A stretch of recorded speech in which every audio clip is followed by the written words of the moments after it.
glad that you're here, Pastor Jake, because we've got a lot to talk about. In the context of where we are, I know some of you, you're here for maybe even the very first time. Some of you call other churches your church home, and really, really grateful that you choose to participate in this. Just as a quick qualification, in case you don't know, we put out a podcast every week, and that's what this is. So you're all participating as a studio audience, and I appreciate it. So if you respond really loudly, even if we do really bad job, it makes it sound like we're doing really good. Yes. So there we go. Yes, LJ energy. It's great. What a lot of people don't know, for those of you who are just listening, is we're here in front of 6,000 people. And like thousands watching online. Okay, yep. But for real, here's what I want to get into.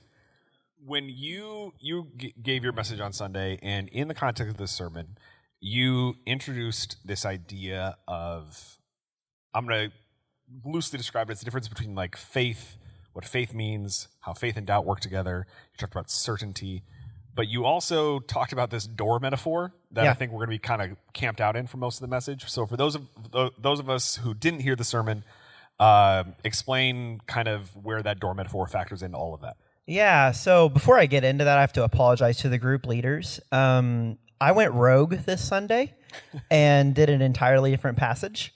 So if you were in the worship center, you heard a message, and if you were in the sanctuary, you also heard a message. It just was a little different.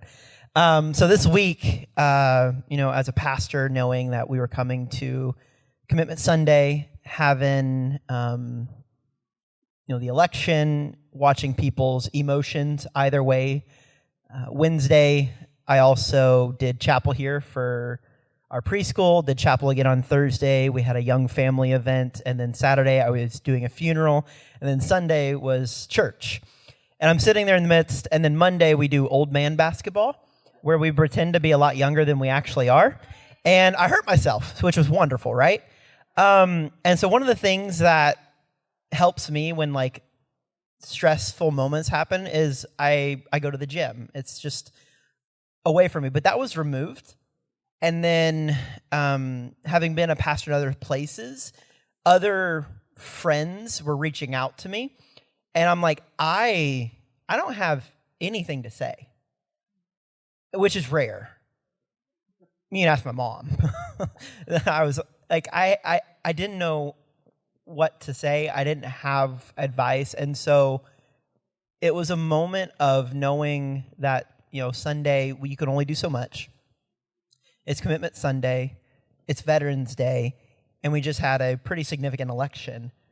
And there's people that land in so many different spots. There's family members that land in so many different spots. And a lot of it felt, again, kind of like COVID all over again, where people were split and families were split, and there was animosity towards fellow people. And so as a pastor, as I'm reading the passage, I'm going, I don't know if I can preach this. I don't know if I can lean into that. And so for me, I landed on the Great Commission passage. And in there's this moment where the disciples see Jesus for the first time after he's crucified. And they're sitting there and they respond, and Matthew says that they responded in worship. But Matthew also records that, and some still doubted. And so I was sitting there going, okay, we're approaching this moment of commitment together. I'm betting there's some people that have been with us the whole way. They're worshiping, they're excited, and I bet there's some that have been with us the whole way, worshiping, and they're arriving at this moment going, I don't know. And so for me, I wanted to preach to that spirit and that feeling that a lot of people are in. What do you do when you arrive at spaces where you're here, you're at church, those we're coming to worship, to receive the sacraments, to be in community, but what do you do if you're still kind of uncertain? And so I was talking about the decision-making that we've had in our life, both my wife and myself, and what does it look like to walk through doors that God presents, because at all different walks of life, you're presented a door to walk through. And it's not so much the doors we walk through, but who we are becoming as we walk through those doors. Because there's going to be doors that you walk through that were not the right door or weren't the best of choices. And there'll be doors that you walk through where you go, yeah, that was on the backside. You're looking back and you're going, yeah, rearview mirror 2020. Yeah, that makes sense. That was the right choice. And so I brought in that metaphor of, what do we do? What is faith? And I gave this definition, faith is moving forward even when you don't have the whole picture. It's choosing to trust in God even when you are maybe someone, as the disciples, who were riddled with both worship and they still doubted. That's good. So the interesting thing to me about that phrase, faith is choosing to move forward even when you don't have the whole picture, is we so desperately want the whole picture. And yet when I think about this so many times in my life, it is so abundantly obvious that you never get the whole picture. And how do you help people wrestle with this idea of wanting certainty, to desiring certainty, thinking that certainty is obtainable without it becoming a stumbling block? I think about there's that book, The Sin of Certainty. Like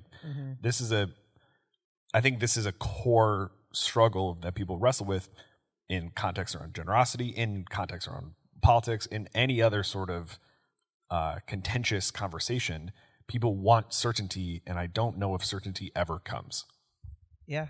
The truth is, certainty doesn't ever come. We're not guaranteed that any decision that we make is going to be the best decision that we make. And that's hard to wrestle with. Every day we make, minute decisions that aren't that big of a deal. Like, I'll look over at my alarm and go, if I hit snooze, that gives me 10 more minutes, which means the girls will probably end up getting Pop-Tarts instead of pancakes. It'll be microwavable sausage instead of on the... I might risk it. That isn't going to have that's not going to be very, very big. But like for me as a pastor, I'm going to show up at everything. I'm going to be at everything. And I'm going to potentially risk like less connection with my kids and with my spouse, less connection in the communities outside of church. It's going to benefit here, but is it like we make these types of decisions every day. But the fact is, like, we're never going to arrive at a place where 100% certainty. And even decision-making, you can arrive on the other side of this door. Like, decision-making, we do this. If you've been married, if you've retired, when you decided to retire, what job you were going to go, if you were going to move, when you decided to have kids, if you wanted to have kids, if you didn't want to have kids. You arrive at these points in life where you go, I'm making this decision. And you make the decision off the best information that you have, and we live life after that.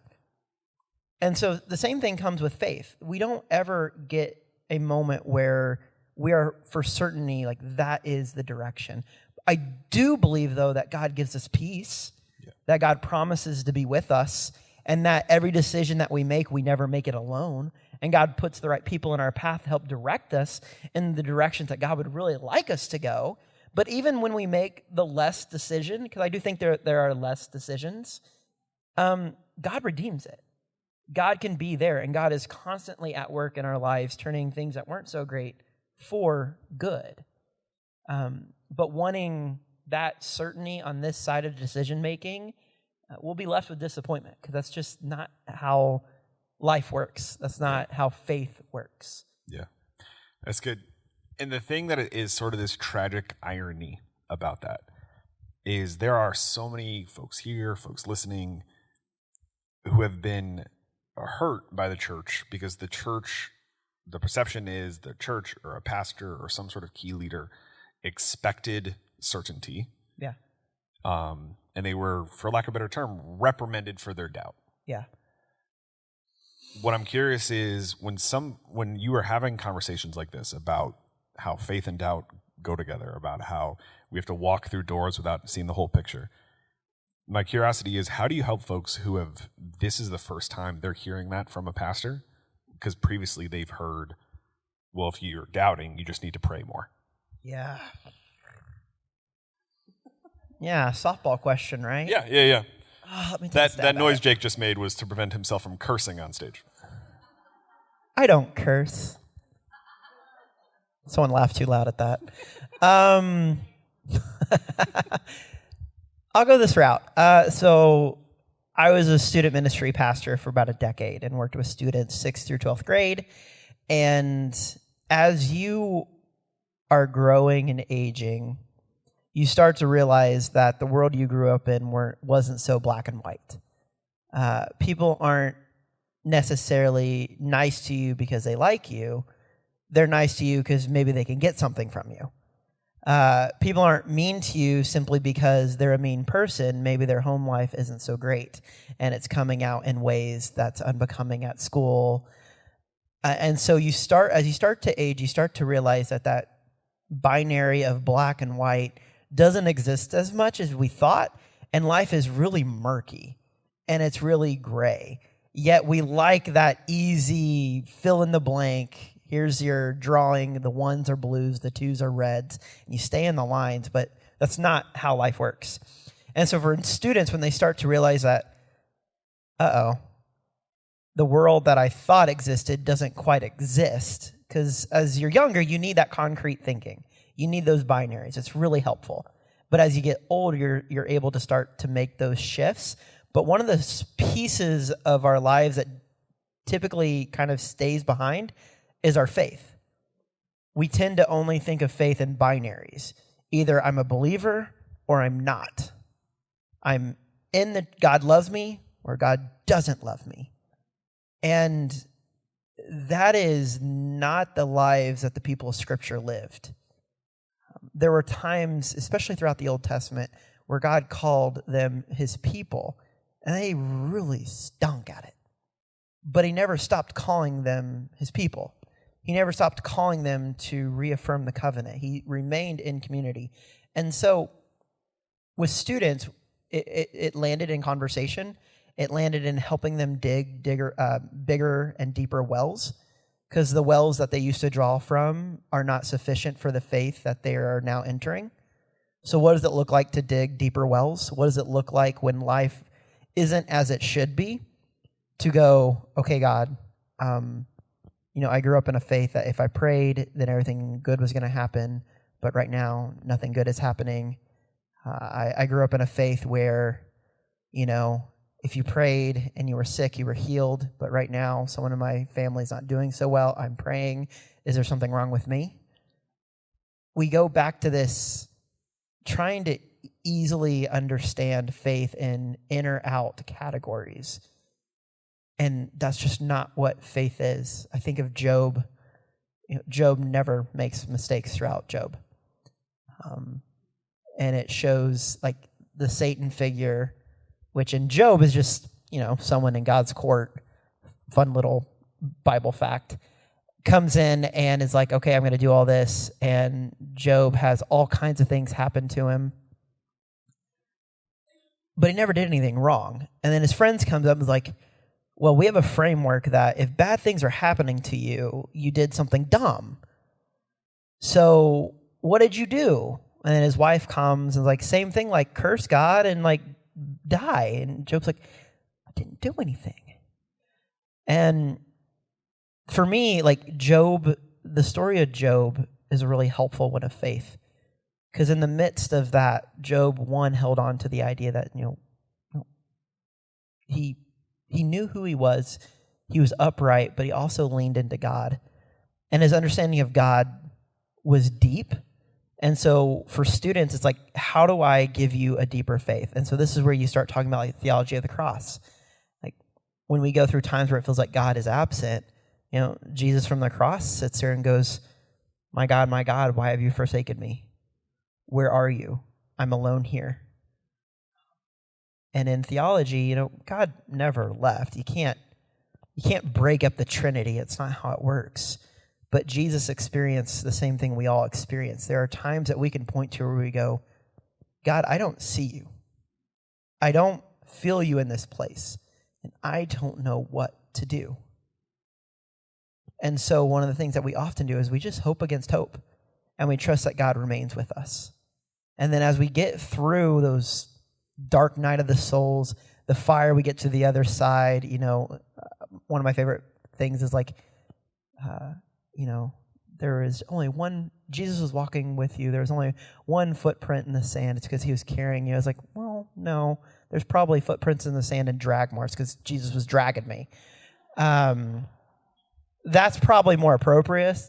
That's actually what my grandma had on her pillow. Yeah.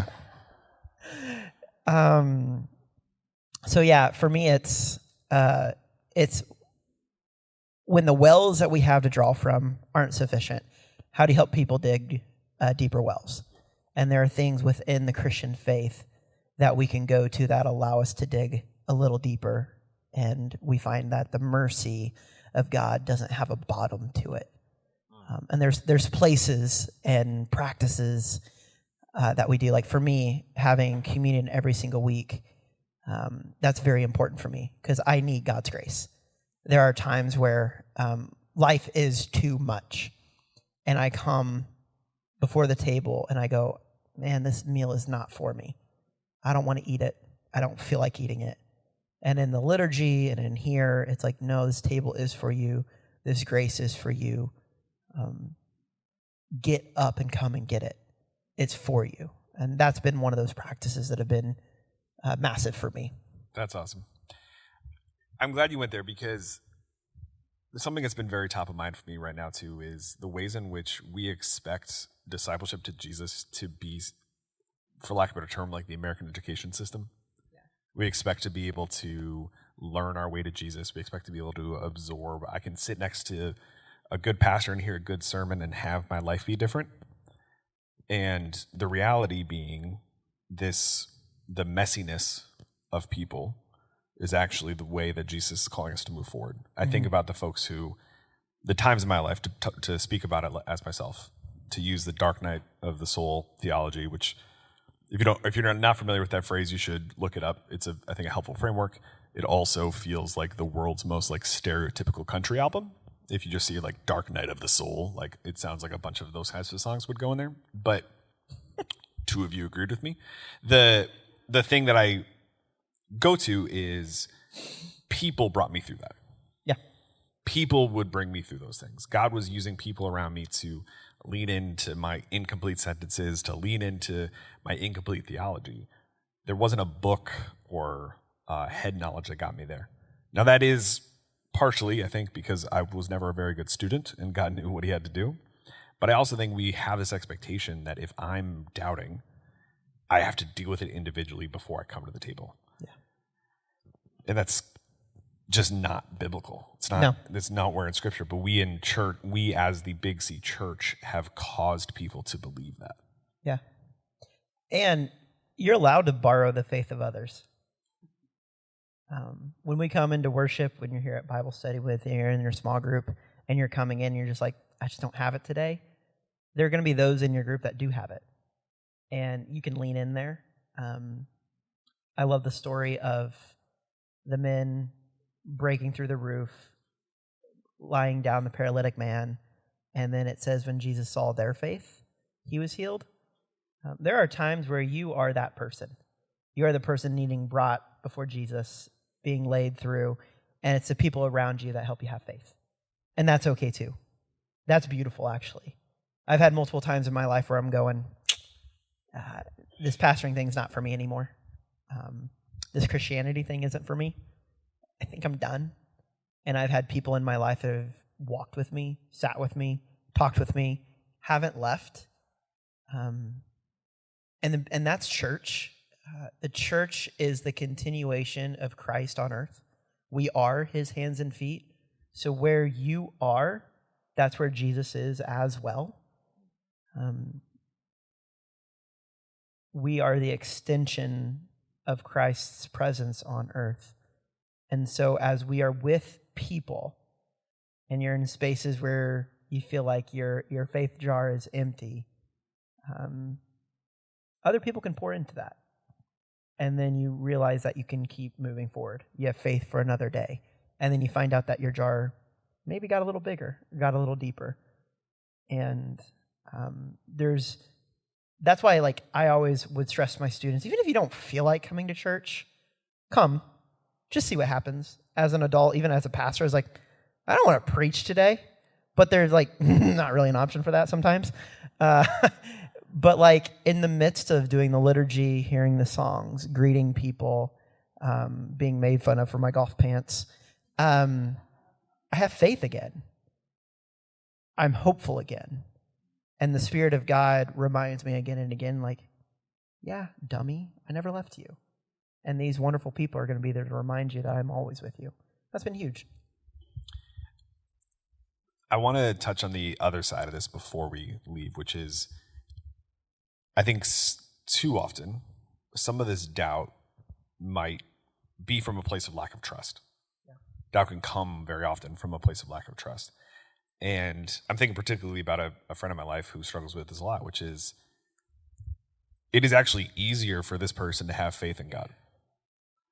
But they put up walls and barriers in their life because they don't trust people. Yeah. Now, he's a bit of an anomaly, but I think there's a lot of folks who walk around and have bought into the idea that somehow God has let them down or that God has broken their promises. I love that you said earlier that we all go through seasons of feeling like, God, I don't see you in this. Yeah.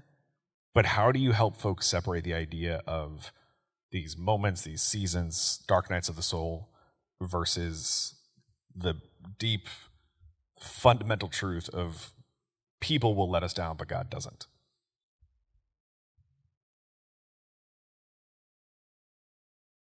If I'm being honest, I don't know if you can.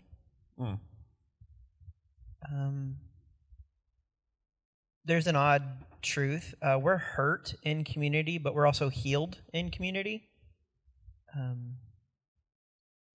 For me, my wife's a nurse, so I get the image of like triage. You come in and they're trying to figure out what's wrong, and the whole community of the hospital is kind of thrown at you, and they're doing everything to connect and be with you and to arrive. The church does the same thing. We don't necessarily always arrive at the problem or why behind it, but we show up and we're there with people who are navigating that, whether it's wondering if something happened to them and wondering if God was behind it, or having the questions. My certainty of answers and my pointing to God, pointing to Scripture, pointing to experiences are not convincing, but like my presence is. Yeah. The staying put is.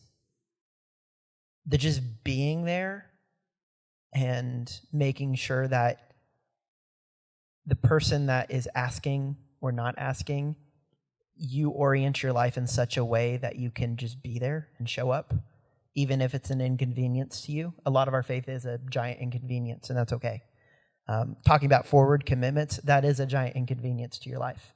It is, because it's taking things away from you and it's putting it towards faith, church, others, maybe worship communities that you'll never get to see. Faith is an inconvenience, but it's also very necessary. And so for people who are struggling as a pastor, it's a lot of like counseling. People arrive at that self-discovery moment by themselves, but they're not by themselves. I can't do that work. None of you can. But what we can do is continue to show up for people that in those moments need to borrow from our faith, need to borrow from our experiences. And for me, when I look back at those spaces where I struggled, I tease bits and pieces of our story from California, which we're coming up on a year. We left California here in just a couple weeks. We moved there thinking this was it. And in 5-6 months later, we were moving back across the country. I got a call to be a pastor here. And the questions of like, what happened? Why? And there's still some of that like trauma response that happens every now and again that catches us by surprise, like deep moments of grief and sadness. But it's the people that leaned in, showed up, reached out to us, didn't condemn us, didn't go, wow, you guys suck. Look what you did. You guys went there. You guys were super excited about it. Look how much you failed. No one did that. Or at least they didn't tell us. Maybe there were some people that did that. But that got us through to the other side. that continual presence and grace. And when we couldn't see God's goodness, I saw it in you. When I couldn't see God's goodness in my own life, I saw it through you. And that's super powerful. Here's where I want to land the plane. There's folks who are listening who want to be that person that you're describing. They have someone who has walked away from the faith. They have someone who is struggling for a variety of reasons. I'm not going to waste time by listing out those. And I think we have this, to go back to where we started the conversation, we have this desire to want to be certain. We think that mansplaining all of the different things through will help. Can you explain mansplaining? Would Yeah, that be sure, like sure. mansplaining? I think the two of us continuing to talk about that in this room is a great idea. But here's where I'm going with this. When you think about the folks in your life who were helpful, who were the most helpful, whose presence led the way, my guess is there's also some folks who you could tell were really trying to be helpful, but at the end of the day, where they were saying something that maybe was a little ill-informed, not necessarily bad intent, but wasn't as helpful. Yeah. My curiosity is, how do we trust that our presence is enough? Because in what you're describing, what you're saying is that God is ultimately the one who has to do the work. Yeah. One thing to nix from your vocabulary for anyone that is going through anything trauma-wise is a phrase, everything happens for a reason. Just nix that and never say it again. It does not help. And theologically, I have problems with that. The other piece, if someone passes away, don't tell them, God just needed another angel. Also a really bad one. The things that stuck out to me is I tried to cut off bridges of people that were being kind because we were going through difficulty. They didn't let up. They weren't like relentless, but they wouldn't let us go off in sorrow. They followed us into sorrow. And so letters, text, phone calls, Facebook messages, just small little reminders like, hey, we're here, we're here, we're here. And eventually, I said yes to one. And that led to a process of healing. To where now, when I look back on that story, and at some point, we can talk more about that, but I can look back and I can see God's hand on every little bit of it, even if in the moment I didn't understand it. As I'm watching like my daughter cry as we're moving, as I'm watching my wife go, well, I was pastoring here and it didn't work. Like, am I just not a good pastor? Did we like miss God's call? Were we that obtuse that we missed everything? Why would God call us to a place of failure and then move us away? Why would we leave family members? Why would we leave such a great community? I don't have the answers to that. But what I do have, what I can see is I can see the hand of God through it all, and the ups and the downs. And there are moments I can point to, because so much of our faith is embodied. We have bodies, we experience it. And there's moments that we experience where we just go, I can't articulate what just happened. I can just say, God was in this place, and I'm okay. And I arrived at that moment because people never stopped following us into the places where we were in sorrow. And that was huge. I'm so glad you're our pastor, dude. Thank you, guys. Thank you. Can we get over for Pastor Jake? Enjoy the rest of your morning, everybody. Thank you for listening to the Encounter Faith podcast. This podcast is a service of G. Shep Productions from Good Shepherd Lutheran Church in Naperville, Illinois. All rights reserved. If you're in the area, we'd love to meet you on a Sunday morning at our 9 a.m. or 10:45 services. At Good Shepherd, we are inviting everyone to walk together in the calling of Christ for a life of eternal impact. This podcast is produced and hosted by me, Ross Cochran, and our theme song is Wake the Earth by 1111 Worship. Thank you for listening. We'll talk again soon.